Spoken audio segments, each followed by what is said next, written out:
Hello guys, আজকে আমরা আসলাম নতুন একটা পেজ বানাইতে। এখানে শর্ট কাউন্ট ক্রিকেট টুর্নামেন্ট হয় প্রতি বছরই। তো তার জন্য আমরা আগে থেকে একটু প্রিপারেশন করছি। টুর্নামেন্টের এখনো 2 মাস বাকি আছে। এই আমাদের টুর্নামেন্টে মিনিমাম 25টা টিম জয়েন করে এখানে 3 দিন 4 দিন খেলা চলে এখানে। সেজন্য আমরা আগে থেকে প্রিপারেশন করছি। আর ওইখানে প্র্যাকটিস ম্যাচ হবে, প্লাস মিউচুয়াল খেলাও হবে।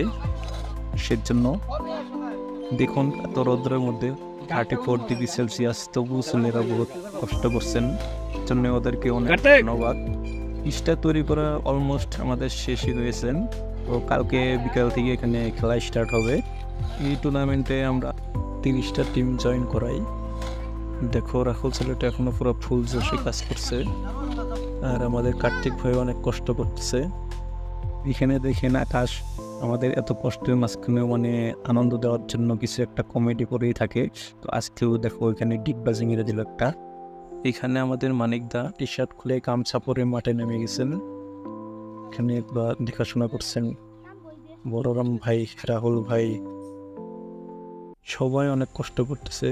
এখানে দেখো ছোট বাচ্চাগুলো আমাদের হেল্প করছেন। এখানে কার্তিক, গৌরাঙ্গ, জিৎ, অরূপ সবাই আছে এখানে। আর এখানে প্রায় আমাদের কমপ্লিট হয়ে গেল পিচটা, এখন ঝাড়ু দেওয়া বাকি আছে। এখানে দেখো আকাশ কি করছেন, দেখুন আকাশ। শেষ, আমাদের কাজ শেষ, জুড়ে যাব। আমরা এখন আসলাম কামরাঙ্গা খাওয়ার জন্য। দেখুন আমাদের রাহুল ভাই এখানে গাছে উঠেছেন, ঘাসটা ঝুঁকি দিচ্ছেন।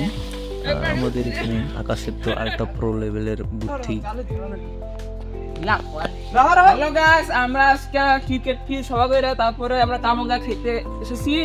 তো আমাদের এই যে ভাই গাছ উঠে পড়ছে, তো আমাদের এই যে বড় ভাই কামরাঙ্গা পারবো মাছ মারা জালি দিয়ে কামরাঙ্গা ধরছে। তো দেখো কেমন করে কামরাঙ্গা পারে, তোমরা তো খাও না, এটা খেলে বলে জন্ডিস হয় না। তো পড়ছে দাঁড়িতে পড়লো না, এবার একটা পাক মাটিতে পড়ে গেল। মাটিতে পুরে ঘুরে নিচ্ছে আমাদের ভাই, বহুত কেটে পাইছে, হাতে একদম লোড হয়ে গেছে।